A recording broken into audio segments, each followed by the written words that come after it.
오늘 제가 말씀드릴 내용은 췌장囊성 질환에 있어서의 초음파적인 어떤 진단의 접근법에 대한 제목이 되겠는데, 오늘 이제 사실은 잘 아시겠지만 췌장囊성 종양의 진단에 있어서 초음파 역할이라는 것은 사실 좀 애매합니다. 그래서 이제 대부분 다 골드 스탠다드가 MR하면 CT 이렇게 돼 있고, 서베일런스 때도 대부분 MR을 위주로 하기 때문에 초음파 역할이 과연 어디까지일 것인가 생각해 봐야 될 것 같은데, 전반부에는 제가 이제 간단한 췌장囊성 종양의 리뷰를 잠깐 하고, 초음파의 어떤 역할이 특히 투레스 얼트라사운드 역할이 어느 정도까지 될 것인가, 최근 몇 가지 페이퍼가 있고 소개 좀 해드리고, 후반부에는 이제 초음파 진단뿐만 아니라 CT, MR과 다 연관되지만 모르폴로지컬한 어떤 클래시피케이션을 위주로 해서 보도록 하겠습니다.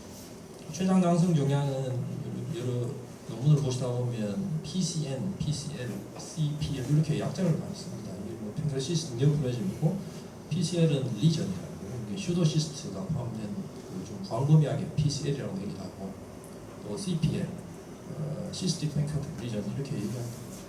그래서 크게 분류는 비종양성 질환으로 슈도시스트나 유테션 시스트 같은 비종양성 질환이 있고, 종양성 질환 중에서는 특히 펜크레스 프라포에 생긴 펜크레시스트 네오플라즘, 오늘적으로 말씀드리게 될 이 네 가지 질환, 그리고 펜크레틱 솔리드 투머의 시스틱 디제너레이션으로 인해서 여러 형태로 이제 볼 수가 있는데, 주로 첫 번째, 두 번째 위주로 말씀을 드릴 겁니다. 췌장囊성 질환 종양은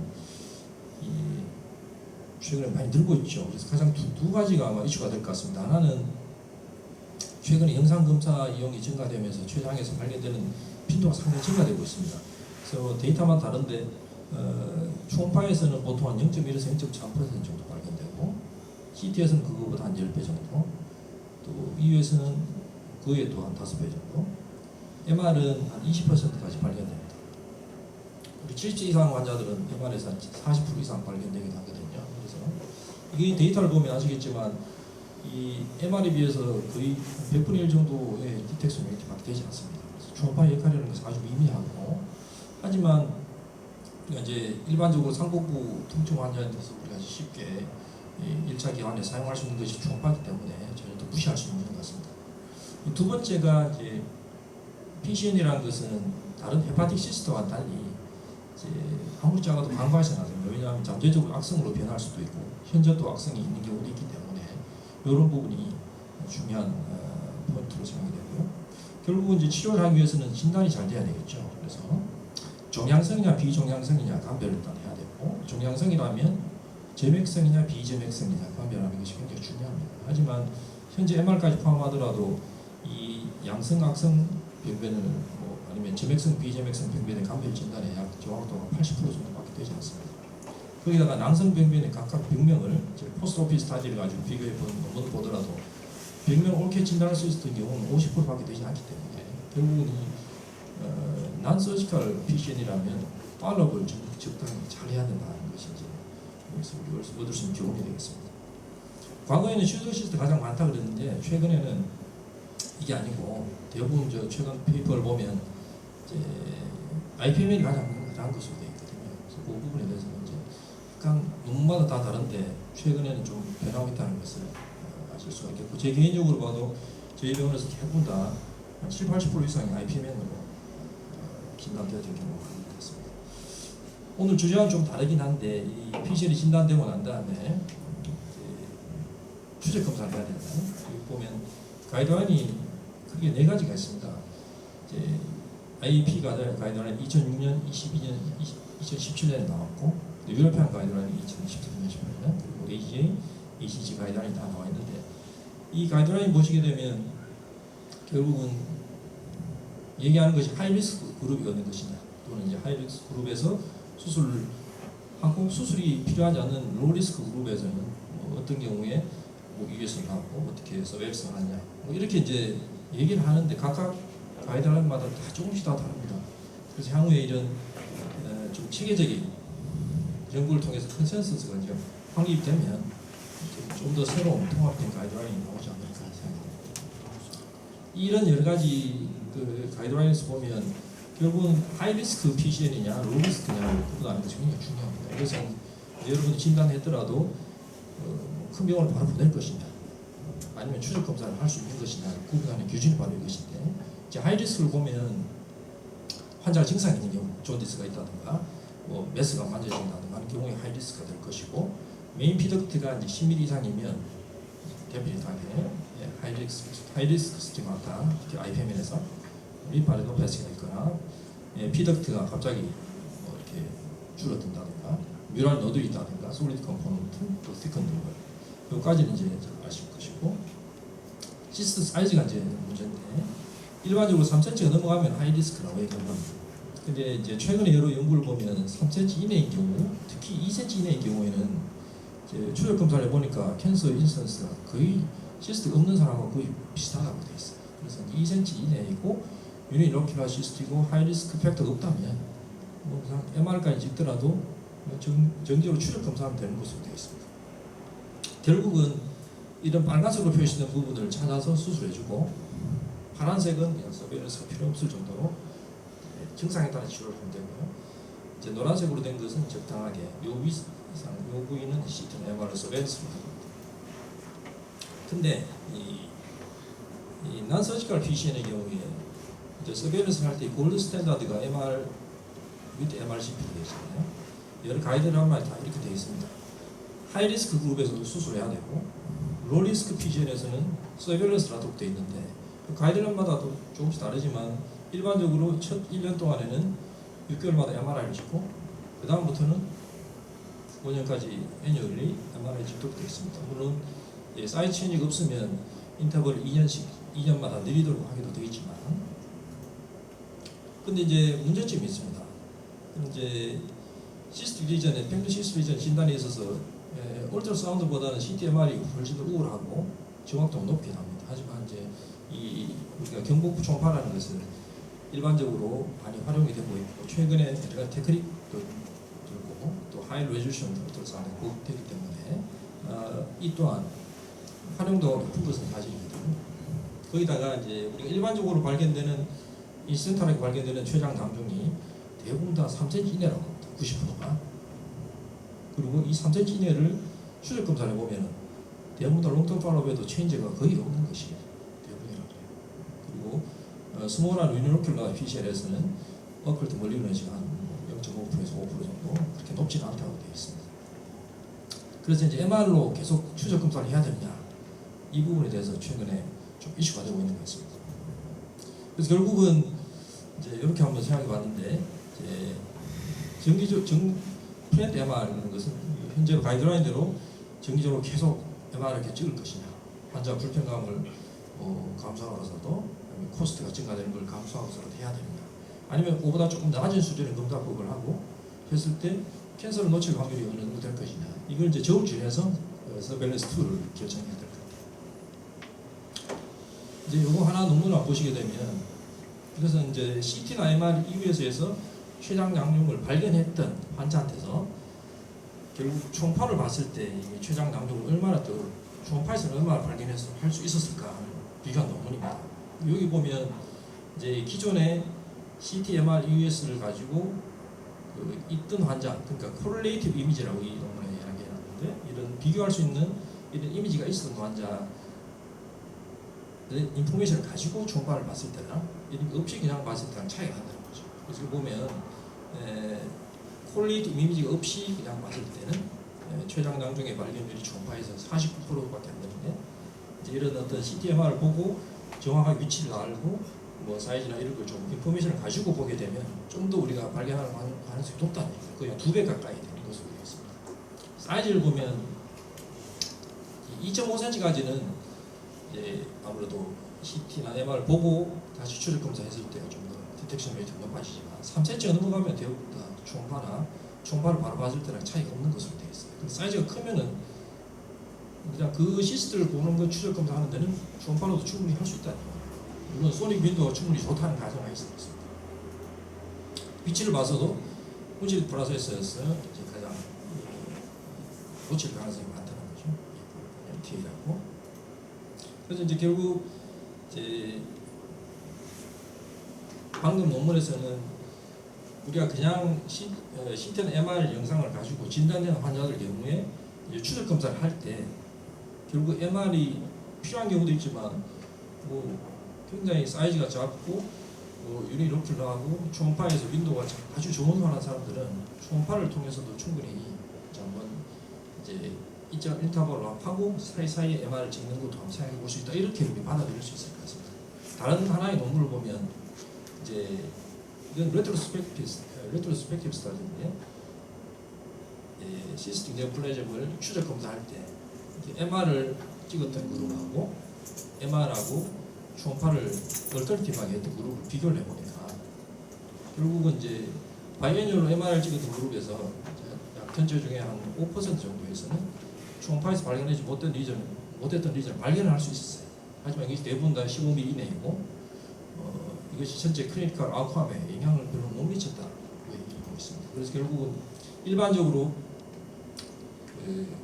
고식적으로 6개월마다 1년 동안 MR을 찍고 그 다음에 1년마다 5년 동안 MR을 찍고 이렇게 유러피안 가이드라인이 이렇게 되어 있는데 이 논문에서는 6개월마다 초음파를 하고 그 다음 1년마다 초음파를 계속 하면서 2년마다는 또 MR을 찍고 이렇게 해서 비교를 했던 논문인데 이렇게 트랜스한드 얼트라사운드를 하고 하다가 어떤 변화가 있을 때 온디맨 MR을 찍어도 그때 하더라도 전체 아웃컴에 크게 영향을 미치지 않았다는 그런 얘기입니다. 결국은 코스트도 훨씬 줄일 수가 있었고 MR보다는 이게 얼트라사운드의 센시티비티가 72% 정도, 액큐러시가 95% 정도로 이제 보고가 되고 있다고 이제 얘기를 하고 있습니다. 결국은 이 비싼 MR을 베이스로 해서 롱텀 서베일런스를 할 것이냐 아니면 값싼 초음파를 중간중간 이용을 해서 같이 할 것이냐 그 부분이거든요. 그래서 결국은 이제 초음파 리미테이션이 있긴 있습니다. 새로운 병변, 다른 부위에 있는 새로운 병변을 발견하는 데는 아무래도 제한이 있지만 아주 젊은 사람이 장기적으로 롱텀 서베일런스를 할 때 이 코스트도 무시 못할 것이고 또한 초음파 윈도우가 아주 좋은 이 PCN의 경우에는 예를 들면 아주 유니로큘러 시스템이고 하이리스크 팩터가 없다면 초음파가 충분히 MR과 서로 상호 보완적으로 할 수 있는 검사법이 될 것이라는 얘기를 하고 있는데 이것은 아직까지 여러 가지 가이드라인에 포함되어 있지 않습니다만 향후에 이런 부분이 여러 가지 어떤 검토가 돼야 되지 않을까 하는 생각을 해봅니다. 이상으로 제가 이제 오버뷰를 말씀드렸고요. 지금부터는 이제 초음파로 접근할 때 이미징 피처라든가 이런 모포로지 크라이테리아에 대해서 말씀드리겠습니다. 모포로지는 크게 이제 로큘러리티, 유니로큘러냐, 멀티로큘러, 그 다음에 사이즈가 어떠냐, 시스템 넘버가 어떠냐, 또 피덕트와의 커뮤니케이션 능력을 가지고 감별의 기준으로 삼거든요. 그래서 단방성이냐, 다방성이냐. 그 다음에 사이즈는 2cm 이내인 경우 마이크로시스트라고 해하고 기준이 2cm가 넘어가면 마크로시스트라고 해요. 6개 이상이면 멀티시스트라고 해하고 2개에서 5개까지는 올리고시스트라고 해요. 이렇게 이제 노멘클처 이해를 하시고요. 그다음 유니로큘러 시스트 중에서는 여기 책마다 조금 다른데 슈도시스트가 가장 많은 것 같습니다. 여기는 없었지만 슈도시스트가 많고 IPMN, SCN 이렇게 이제 되고 MCN도 일부 포함될 수 있습니다. 멀티로큘러 시스트 기준 중에서는 마진 자체가 로레이션이 있으면 SCN 그리고 폴모픽한 시스템이면 IPMN 프린터 타입이고 아주 스무스한 쉐입이고 섹테이션이 너무 많이 됐으면 MCN으로 이렇게 할 수 있습니다. 이건 티피컬한 경우고 마이크로 시스트 기준은 티피컬하게 시스트 아드노마로 진행할 수가 있겠습니다. 이건 이제 클래시피케이션 것이고요. 이제 유니로큘러 하나씩 보겠습니다. 지금부터 하나씩 말씀드리고 뒤에 이제 다시 리뷰를 한번 해보도록 하겠습니다. 유니로큘러 시스트는 뭐 이 환자가 이렇게 보이는데 췌장염 히스토릭이 있다. 그러면 슈도 시스템 가장 많겠죠. 그 외에 IPMN도 이렇게 볼 수 있고 또 유니로큘러 SCN도 이렇게 볼 수가 있습니다. 여기는 슈도 시스템이고 IPMN이고 IPMN이었습니다. 근데 이제 이걸 감별하는 건 쉽지는 않은데 이 메인 피덕트와 물론 이때 이제 MRCP가 찍어야 되겠죠. 그렇죠? 초음파로만 다 할 수가 없으니까 MR 찍었을 때 이 피덕트와 메인 피덕트와 커뮤니케이션 있는지 없는지 감별하는 게 굉장히 중요하거든요. 메인 피덕트 커뮤니케이션이 있다면 슈도시스트와 IPMN 먼저 생각해야 될 것이고 없다면 SCN 그런 생각할 수 있겠습니다. SGN 중에 유니오큘러 타입으로 오는 경우가 있거든. 근데 이렇게 자세히 보시게 되면 SGN의 경우에는 유니오큘러이지만 마진 자체가 약간 로뷸레이션 되어 있는 것이 특징입니다. 그리고 메인 피덕트와 커뮤니케이션이 없는 것이 특징이라고 되겠습니다. 이런 유니오큘러 파이프라인 시스템은 이제 일반 데피니션 자체가 인터널 소프트웨어나 솔리드 컴포넌트나 월 퀘션이 없는 경우를 얘기하기 때문에 MCN은 여기서 빠지는 경우가 많더라고요. 그래서 가장 흔한 세 가지는 이렇게 슈도 시스템가 가장 흔하고 또 프레젠터 타입 IPMN, SCN 이 세 가지를 이제 주로 눌러서 해야 되는데 앞서 말씀드린 것처럼 이 3cm 이내 유니오큘러 시스템은 대부분 비나인이고 추적 검사를 했을 때 거의 크기 변화가 없는 것이 많고 또 최근에 2cm 이하의 경우에는 거의 뭐 9.2년 추적했을 때 캔서 인스턴스가 1000명에 0.9명 정도밖에 되지 않았다는 보고도 있기 때문에 2cm 이내 유니오큘러 시스템은 굉장히 안전하게 팔로우를 해도 되는 것으로 되어 있습니다. 멀티로큘러 타입은 이렇게 앞서 말씀드린 로뷸레이션, 마진이 로뷸레이션 되어 있으면 SCN이 가능성이 많고요. IPMN도 이렇게 볼 수 있습니다. 플레오몰픽 타입, 플레오몰픽하게 다양하게 이렇게 보인다면 IPMN 가능성이 많고 멀티로큘러인데 마진은 스무스하고 셉테이션이 되어 있고 뮤랄 노드 있다면 특히 뭐 40, 50대 여성에서 보인다면 MCN을 도입하는 소개가 되겠습니다. 마이크로시스틱은 전형적인 SGN에서 나타나는 소개입니다. 여기서 이렇게 아주 작은 낭중이 모여 있는 로뷸레이션이 되어 있는 이런 형태로 나타나는데 자세히 보시면 가장 우측 그림처럼 아주 작은 낭중이 모여 있으면 초음파 자체가 지나가다가 뒤에 후방 음영 증가가 나타납니다. 그래서 이것이 이제 시스트보다는 전체적으로 솔리드하게 나타나는 수 있습니다. 그리고 이때 MR을 찍으면 확실하게 감별이 되겠죠. 이렇게 보이는 걸 허니콤 어피어런스라고 얘기합니다. SCN은 이런 식으로 보통 나타납니다. 매크로시스틱은 앞서 정의에서 보듯이 각각의 낭중의 크기가 2cm가 너무 많이 나는 걸 얘기하고 이때는 MCN, SCN, IPMN 다 사용할 수 있습니다. 그렇지만 이 감별하는 것은 이제 MCN은 스무스 컨트롤, 스무스한 코드를 가지고 것이고 올리고시스틱 SCN은 로뷸레이션을 가지고 IPMN은 약간 플레몰픽하고 로뷸레이션 되어 있지만 메인 피덕트와 커뮤니케이션이 있다는 것이 앞에 두 개의 차이가 되겠습니다. 마크로시스틱 SCN이 굉장히 감별하기 쉽지 않습니다. 이제 유니오큘러 타입으로 오는 경우도 있고 크기가 2cm가 넘는. 근데 결국은 이때는 이제 MRCP를 찍어서 피덕트와 커뮤니케이션 유무를 가지고 IPMN과 감별이 가능하고 또 마진 서피스가 스무스하냐를 가지고 MCN과 감별이 하는데 결국 이걸로서 충분치 않으면 US FNA까지 해야 되는 경우가 많습니다. 메인 피덕트와 커뮤니케이션 유무를 가지고 또 크라이테리아를 많이 잡습니다. 이때는 크게 세 가지가 있는데 브린스덕트 IPMN과 슈도 시스템가 가장 주된 경우이고 리텐션 시스템도 연관이 되어 있습니다. 이렇게 되어 있습니다. 자세히 보시면 이게 이제 넥 자체가 IPMN의 경우에는 굉장히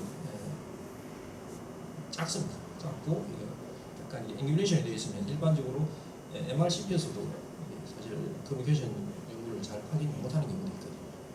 그래서 이것은 초음파에서 다행히 잘 메인 피덕트 커뮤니케이션 있는 것은 IPMN 진단됐었고 이 환자의 MRCP 사진이고요. 슈도 시스템의 헤드에 아주 큰 시스템가 있었고 덕트와 커뮤니케이션이 있었고 이쪽은 SCN인데 덕트와 커뮤니케이션이 없었습니다. 그래서 MRCP까지 찍으면 메인 피덕트 커뮤니케이션 유무를 진단할 수 있는 센시티비티가 90에서 100% 정도 되는 것으로 되어 있습니다. 그래서 컨투어가 어떠냐를 가지고 또 디렉트할 수가 있습니다. 계속 반복되는 내용이지만 중요하기 때문에 계속 반복을 하도록 하겠습니다. MCN은 컨투어가 스무스하죠. 스무스하고 이제 바디 테일이 주로 많고 셉테이션이나 뮤랄 노들이 있다면 MCN이 부여하고요. 브린덕트 IPMN은 스무스 컨트롤을 가지는 경우도 있습니다. 물론 플레몰픽하게 보이는 경우도 있지만 이렇게 싱글로 유니로큘러하게 오는 수도 있습니다. 이때는 메인 피덕트 커뮤니케이션이 있다는 것을 확인하면 더 대입할 수도 있고 슈도 시스템은 이제 스무스 컨트롤을 가지지만 마진의 클래시피케이션이 있거나 주변에 크로닉 팬크라타이티스 에비던스가 있으면 대입할 수가 있습니다. 굉장히 중요한 것이 이게 데모그래픽 팩터입니다. 다른 어떤 부위의 낭중보다도 이제 SPN은 20, 30대 여성에서 많고요. 이제 MCN은 40, 50대, 40, 50세의 중년 여성에서 많고 SCN은 60, 70대 여성에서 더 많은 것으로 보였죠. 그래서 특히 이제 슈도시스는 남성에서 더 많고, IPMN은 거의 남녀가 비슷하고, SCN은 여성에서 70% 정도 더 많은 것으로 되어 있고, MCN과 SPN은 여성에서 거의 대부분이라고 보시면 됩니다. 이게 굉장히 중요한 팩터입니다. 그래서 MCN에서 여자 46세 환자의 MCN이고, 78세 남자의 유리노클라시스인데 이분 IPM, 76세 여자인데 SCN으로 진단되고, 24세 여자 바디테일의 어떤 믹스드 에코익 메스가 있는데 SPN으로 진단됐던 케이스입니다. 그래서 이제 모폴로지도 중요하지만 이런 데모크래틱 팩터도 굉장히 중요하다는 것이 이제 평가의 시스템의 특징이 되겠습니다. 로케이션은 일반적으로 MCN이 이제 바디테일에 생기는 것이 95% 정도가 바디테일에 생긴다는 것이죠. 그 외에는 큰 차이가 없는 것으로 되어 있습니다. 물론 벤덕 타입 IPM에는 헤드에 많이 생기는 것으로 되어 있고요. 멀티포컬하게 오는 것도 굉장히 중요합니다. IPM의 경우에는 한 40% 정도에서 멀티포컬을 오거든요. 그래서 이제 시스트가 유니로큘한 시스트가 있는데 헤드에도 있고 바디테일에도 있다. 이러면 IPM의 가능성이 훨씬 더 많은 거죠. 물론 슈도 시스트도 멀티포컬 올 수 있습니다. SCN 같은 경우에 일반적으로는 솔티에 오지만 폰 린다우 디지즈 신드롬에서는 멀티플을 올 수도 있습니다. 칼시피케이션 연구도 DDX 포인트가 되는데, SCN의 경우에는 이렇게 센트럴 스트레이트스가 있으면서 그 위에 칼시피케이션 있는 경우도 많고, MCN의 경우에는 마진 쪽에 칼시피케이션, 페리페리 쪽에 있을 수가 있고, 또 슈도시스트는 마진 쪽에 칼시피케이션도 SPN도 마진 쪽에 칼시피케이션이 있는 경우도 있습니다. 이제 마지막으로 솔리드 시스틱은 SPN의 경우에는 솔리드 매스 있고 시스틱 디제너레이션도 있는데 이런 경우는 나타날 수가 있겠습니다. 그래서 지금까지 말씀드렸던 내용을 가지고 이제 다시 한번 리뷰를 해보면서 각각의 디지즈 4가지를 잠깐 언급을 하고 마치도록 하겠습니다. 슈도시스트는 여기 빨갛게 표시된 부분만 제가 언급을 하겠습니다. 슈도시스트는 일단 팬그래프 히스토리가 있을 수가 있지만 없는 경우도 있거든요. 특히 IPM과 같은 이런 투머 때문에 이게 막혀가지고 뮤신 때문에 막혀서 세컨더리로 obstructive pancreatitis 올 수가 있습니다. 그래서 이런 경우도 항상 생각해야 되기 때문에 이런 경우에는 다른 이미지 검사를 하거나 US FNA까지 해야 되는 경우가 있거든요. 이제 슈도시스트는 여성보다는 남성에 훨씬 더 많은 것으로 되어 있고, 모르폴로지를 보면 라운드하고 오발하고 마진이 스무스한 경우가 많습니다. 마진 쪽에 칼시피케이션이 더 많은 경우가 많고, 주변에 크로닉한 팬크라타이티스 에비던스가 있으면 훨씬 더 페이버한 소비이고, 세프타나 솔리드 컴포넌트가 일반적으로 없는 것이 있고, 3분의 2에서는 메인 피덕트와 커뮤니케이션이 있는 것이 특징입니다.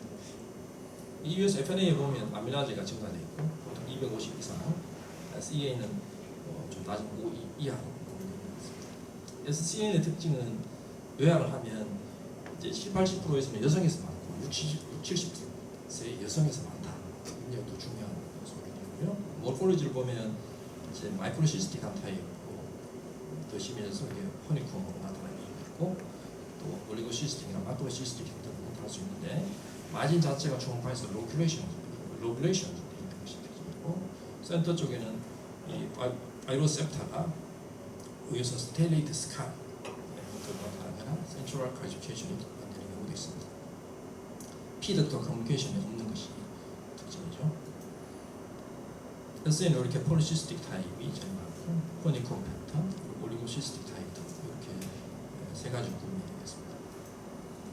마이크로시스틱 SN을 다시 보면 이런 식으로 오블레이션이 되어 있고, 아주 사이즈가 작은 멀티플한 시스틱 스트럭처가 있으면 솔리드하게 나타날 수, 솔리드한 투머처럼 나타날 수도 있다.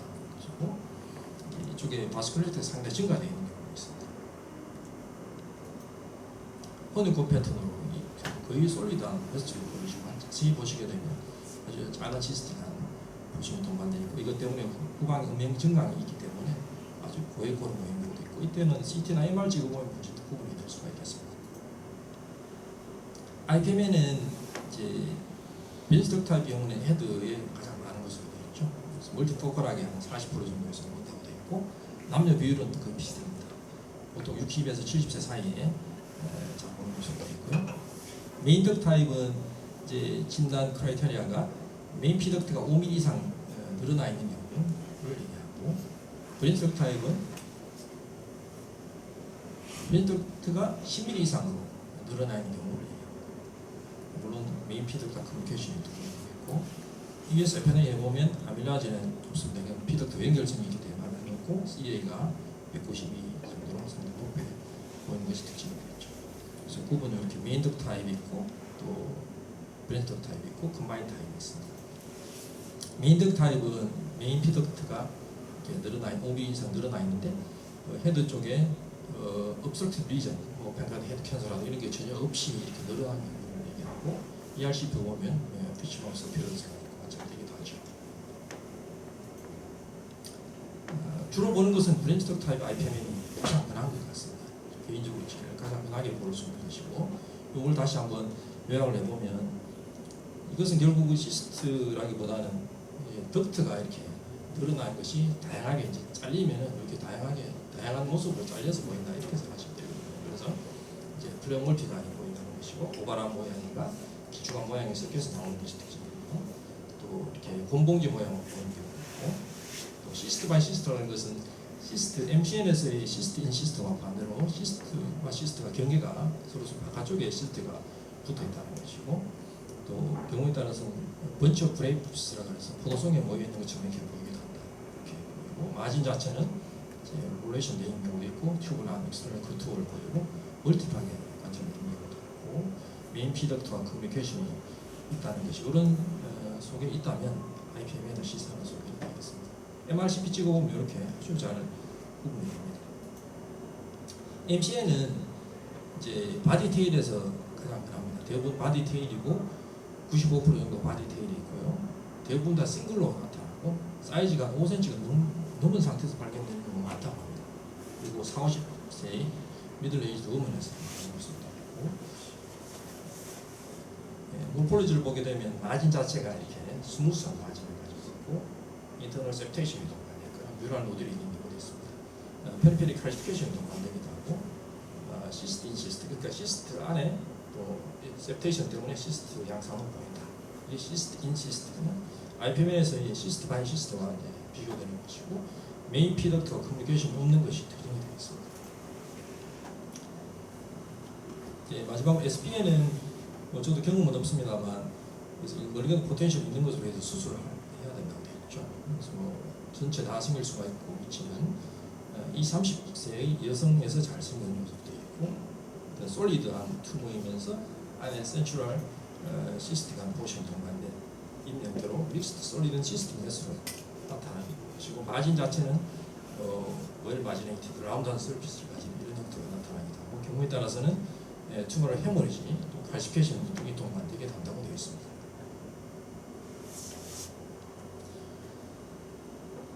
오늘 지금까지 설명해드린 내용을 표로 요약해 한번 읽어보시면 도움이 될 것 같습니다. 오늘 말씀드린 내용을 좀 빨리 설명드렸는데 요약을 하면 이렇습니다. 영상 검사 이용이 증가되면서 췌장에서 발견되는 PCN 빈도가 굉장히 늘고 있다고 말씀드렸는데 이 결국 늘고 있다는 얘기는 환자 입장에서 보면은 췌장이 낭종이 있다고 생각하면 굉장히 걱정을 많이 합니다. 그래서 어떻게 수술을 해야 되느냐, 어떻게 추적 검사를 해야 되느냐 이런 부분이 우리 1차 진료기관 의사들도 직면을 해야 되는 문제라고 생각되고요. 결국 이런 적절히 치료하기 위해서는 우리가 할 수 있는 건 아니지만 정확한 진단이 필요하고 그래서 1차 진료기관에서도 뭐 MR이나 CT를 찍을 수 있으니까 의뢰를 해서 이것이 CT, MR까지 찍으면 중량성이냐 비중량성이냐 또는 점액성이냐 비점액성이냐 감별을 거의 80% 이상에서 감별이 가능한 것으로 되어 있습니다. 여기서 되지 않으면 의뢰를 해서 ES FNA까지 해야 되겠죠. 진단을 할 때는 이런 데모그래픽 팩터가 중요하다고 말씀드립니다. 남녀 또 나이에 따라서 굉장히 차이가 많이 나고 영상 소견은 주로 모르폴로지가 크라이테리아를 가지고 말씀드렸던 여러 가지 소견을 가지고 참고하셔야 되고요. 이렇게 해도 안 되면 US하고 시스트 플루이드 어널리시스를 통해서 진단에 도움을 받을 수가 있습니다. CT나 MR, EUS 등이 감별 진단 및 서베일런스에 중요한 역할을 하는 것은 맞습니다. 하지만 이제 CT나 MR, EUS 우연히 발견된 PCN의 경우, 특히 콜레이티브 미가 있는 어떤 환자한테서 추적 검사를 할 때 뭐 가이드라인대로 MR이나 CT를 계속 찍어야 되느냐. 그렇지만 일단 트랜스 람더멀 울트라사운드도 하나의 툴이 될 수 있다는 것을 이제 말씀드리고 싶고요.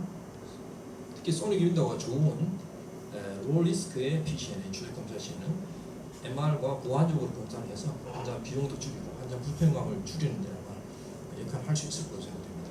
그래서 이제 추적 검사에서 초음파에서 낭중의 크기 변화가 있거나 새로운 위치에 병이 생기거나 하면 그때는 다시 리스크 스트래티피케이션 하는 쪽으로 나가는 것도 아마 앞으로 좀 더 컨센서스가 모아져야 될 일이 아닌가 생각하기 때문에 물론 이 부분은 아직까지 가이드라인에 있는 내용은 아닙니다. 그래서 현재까지는 이런 어떤 트랜스 압도미널 얼트라사운드 역할 자체가 이런 서베일런스 이미지 툴로서는 좀 한계가 있고 좀 더 어떤 검사 충분한 데이터를 가지고 이런 결론을 내릴 시기가 오지 않을까 싶습니다. 네, 마지막으로 제가 사진 보여드리면서 마치겠습니다. 이제 제가 책 보다가 보니까 이런 내용이 있더라고요. 우리가 보이지 않는 것을 볼 수 있는 자만이 불가능에 도전할 수 있다. 의미 심양한 것 같아요. 그러니까 최장병변을 보다 보면 쉽게 보이지 않지만 열심히 이것저것 연구하다 보면 또 굉장히 고민하다 보면 조금씩은 해답이 나오지 않을까 하는 생각을 해봅니다. 네, 이상으로 제가 강의를 마치겠습니다. 이제는 기자의 피라미드시죠. 예, 그렇습니다. 이번에 제가 여행 갔다. 이집트 갔다 왔어요. 예. 그 피라미드시 왜 만들어졌는지 이유를 아십니까? 그럼 제가 그 내가 일본 책을 보니까 피라미드 보여 생각한 게 피라미드시 기자의 피라미드 그 굉장히 큰 피라미드시고 원래 나일강을 따라가 조금 좀 피라미드시 굉장히 많았거든요. 예, 많습니다. 그게 왜 그러냐면 나일강이 이제 강물이 와가 저 카이로 해가 쭉 빠져나가잖아요. 물이 사막 쪽으로 가지 않기 위해서 일종의 이제 피라미드 사이에 그 댐이랍니다. 그러니까 이제 물이 그 사막 쪽으로 그러니까 서쪽으로 빠져가지 않기 때문에 피라미드를 그 돌을 쌓고 그 사이에 이제 그 뭐라 합니까 물을 이쪽으로 사막 쪽으로 안 가기 위해서 그 만들었는 그거고 기자의 피라미드는 왜 만들었냐? 이제 일본 책에 보니까 일본이 그 소리를 뭐라 썼냐면 원래 저 피라미드 지금 그냥 돌덩어리 있잖아요. 원래는 거기였다며 대리석으로 바깥쪽에 화강암으로 다 그렇죠. 햇빛이 비추면 반사가 됐대요. 근데 왜 세 개를 만들었냐면 그 당시에 나일강의 델타 지역이 엄청난 밀의 생산지거든요. 엄청 크기 때문에 거기에 사람이 들어가면 방향 감각을 잃고 또 나일강은 범람이 되고 나면 땅을 이제 확 다 네 땅 내 땅 다 없어져가 범람되잖아요. 토지를 측정해야 되거든요. 그래서 저기 기자의 피라미드 세 개가 어떤 태양의 각도에도 반사가 되기 때문에 나일 델타에서 방향을 정확하게 알 수 있고 또 토지 측정을 할 수 있는 저기 좌표랍니다. 그런 그 유튜브에서 봤어요. 예. 그렇게 여러 가지 얘기가 있더라고요. 예, 그런데 저거는 그거라 방향을 알기 위한 그 뭐랄까나 피라미드 각 사각형 있잖아요. 그렇죠. 네 개가 다 동서남북을 아주 정확하게 가리키고 그렇고 세 개가 또 빛의 각도에서 정확하게 이제 할아버지, 아버지, 아들 이렇게 그렇죠. 쿠프왕이고 쿠파. 쿠프의 맨카우로 이렇게 세 개가 붙어 이렇게 있습니다. 저 밑에는 위치에 뭐냐? 따라서 다 차이가 나요. 저 불이 있는 건데는 어딥니까 저게? 요거는 제가 묵었던 기자 피라미드인 호텔에서 옥상에서 아침 저녁 먹으면서 여기 보면 다른 그 주변에 호텔이 아니고 아주 일관 정도 되는 아주 열악한 숙소가 대부분이기 때문에 그쪽에 호텔이 굉장히 많아요. 수백 개가 있습니다. 예, 근데 그쪽 앞에 있는 호텔이고 저는 인터넷으로 예매했는데 여기보다 여기가 더 좋았던 것 같더라고요. 꼭 한번 가보십시오. 이게 보기보다는 사진에서 멀어 보이죠. 근데 여기 바로 이제 피라미드의 후문 쪽인데 거기 바로 앞에 있는 대부분 숙소가 있기 때문에 거기서 보면 정말 바로 앞에 있습니다. 바로 앞에 있고 아침에 아침 먹을 때 저녁에 차 한잔 할 때 이렇게 보면은 정말 큽니다. 크고 바로 앞에 보이기 때문에 그리고 보면서 여러 가지 생각에 잠기면서 아주 좋은 경험이었습니다. 오늘 뭐 강의 내용하고 전혀 상관이 없는 내용인데 선생님들 코멘트를 많이 해주셨네요. 혹시 뭐 질문이나 코멘트 있으면 말씀해 주십시오. 강태경 원장님이 PC 마우스 패턴에 한 번 더 보여주십시오. 그렇게 돼 있습니다. 아 이것은 뭐 IPM에는 메인 덕트 타입에 주로 있는 것입니다. 예. 메인 덕트 타입, 브랜치 덕트 타입에는 이게 이 정도까지 잘 없는 것 같고 결국 이것이 이제 뮤신이거든요. 이제 IPM이라는 것은 결국 P 덕트의 어떤 점막에서 상표에서 생긴 거기서 뮤신이 과분비가 돼서 이제 과분비가 되니까 덕트가 늘어나는 거잖아요. IPM의 덕트 딜라테이션은 폐쇄가 돼서 옥석션 때문에 늘어난 게 아니라 뮤신 과분비 때문에 이 압력이 팽창이 돼서 덕트가 늘어나는 거거든요. 그러니까 메인 덕트 할 경우에는 이것이 뮤신이 바깥으로 이 메이저 앰플라, 메이저 파퓰라 쪽으로 나오는 것이 보입니다. 이렇게 보이는 게 꼭 이제 물고기 입처럼 보인다 그래서 퀴시 마우스 패턴이라고 보통 얘기합니다. 그 SCN의 솔리드 타입 하는 거 있잖아요. 네. 그게 두 가지인데 하나는 이제 안에 시스터가 아주 작아가지고 초음파 빔이 리버브레이션을 해가지고 시스터를 안 보이고 솔리드로 보이는 경우가 있고 또 하나는 이제 진짜 현미경학적인 그게 솔리드인데 안에 수술해 보면 마이크로로 현미경으로 보면 아주 작은 시스터로 그렇게 우리가 그 CT라든지 MR로 안 나올 정도의 작은 시스터로 된 두 번째 경우 솔리드가 아마 예. 하이럴리제이션이 돼서 그랬을 겁니다. 예, 그렇죠, 그렇죠. 완전히 그렇게 보면 예. 시스트 형태가 일단 MR 상에서 잘 안 보이는 안 보이는 거죠. 안 보이는데 병리학적으로 잘라 보면 예. 보인다. 그런 게 두 가지 타입. 케이스 바로 넘어갈까요? 네. 케이스가 바로 연관되는 거였습니다. 예, 잠깐만요. 시상 마치고 지금